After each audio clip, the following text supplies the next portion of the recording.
Support for this podcast comes from St. Alphonsus Orthopedic and Sports Medicine Clinics, with physicians, physical therapists, and trainers who treat sports and performance-related injuries, with locations across the valley. More information on services and locations at stalphonsus.org/stayactive. From Boise State Public Radio, this is The Connector. It's Idaho's Daily News. Good morning. I'm George Prentice. We are keeping our eye on a couple of high-profile meetings today. One of them, the Idaho Legislature's Interim Committee on Federalism. They will be reconvening. Plus, you may remember there was quite a bit of debate about the future of medical education in Idaho during this year's legislative session. Well, a special working group will reconvene, drilling into just that, the future of the WWAMI program. It is Monday, the 8th of September. I'm George Prentice, and here we go.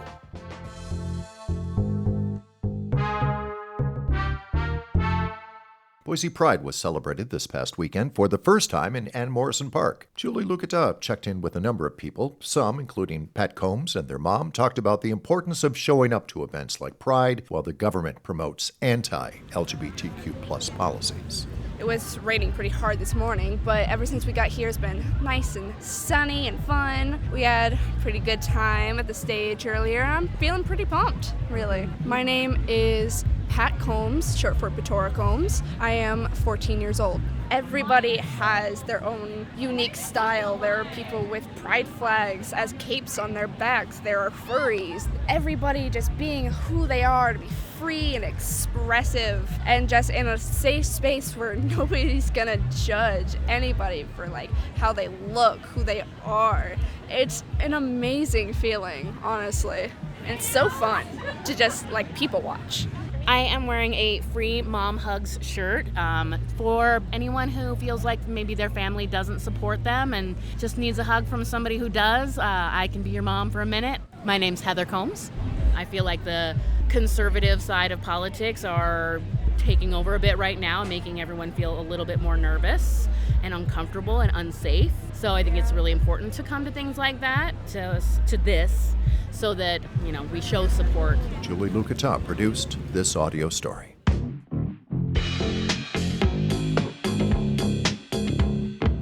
The future of medical education for Idahoans was a prime topic of debate during this year's session of the Idaho Legislature.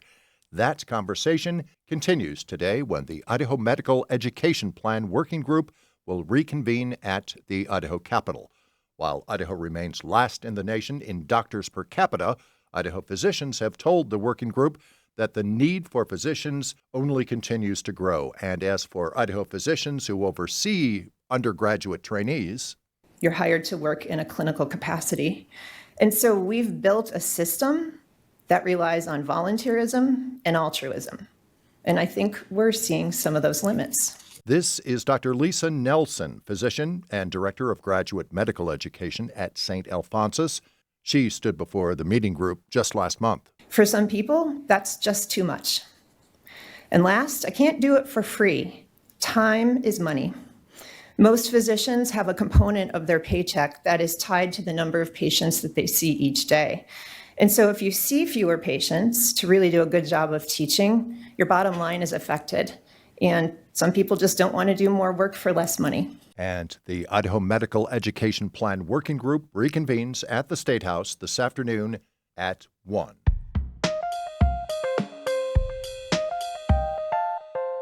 With the help from the Idaho Heritage Trust, some Idaho landmarks, theaters, are getting a new look, beginning with their marquees.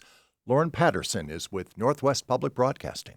The Kenworthy Theater in downtown Moscow, Idaho, has been a staple of the small arts community for nearly 100 years. Classic movies and art house films are shown here year-round, the kind you won't find in regular movie theaters. Live events are also part of the scene. The Kenworthy's marquee rusted over decades. Its neon lights lost their spark over time. But now, thanks to several grants, donations, and months of work, the historic sign has been refurbished to its former glory. It's incredible just to see how bright it is, Those things get diminished over time, and to have it restored to its full luminous capacity is just amazing. That's Colin Mannix, the Kenworthy's executive director. He says staff are planning a series of movie nights to celebrate the theater's fresh new look. Construction on the marquee for the Liberty Theater in downtown Lewiston is set to begin at the end of the month. I'm Lauren Patterson in Moscow, Idaho. Big change is coming to the Idaho Botanical Garden. Today, they're expecting to break ground on Phase 1 of a pretty big expansion, 10 acres in all, that will feature a new arboretum, new gardens, an education space, and new event space. BoiseDev.com reporting that it's the first time the Idaho Botanical Garden has embarked on a project this size. Also in the works, a new home for the Boise Farmers Market, both indoors and outdoors. The expansion will be taking place in 3 phases, and again, they're breaking ground on Phase 1 today. And that is today's episode of The Connector. I'm George Prentice. We will see you back here on Tuesday to stay in touch with the news between now and then. Check out BoiseStatePublicRadio.org or download the free Boise State Public Radio app. And thanks for listening.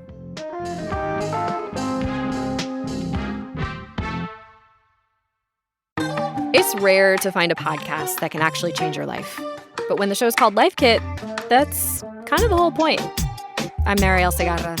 3 times a week on the Life Kit podcast, we guide you through a topic we could all use help with, from personal development to healthy living to managing your dinero, with takeaways so you can start living what you learn right away.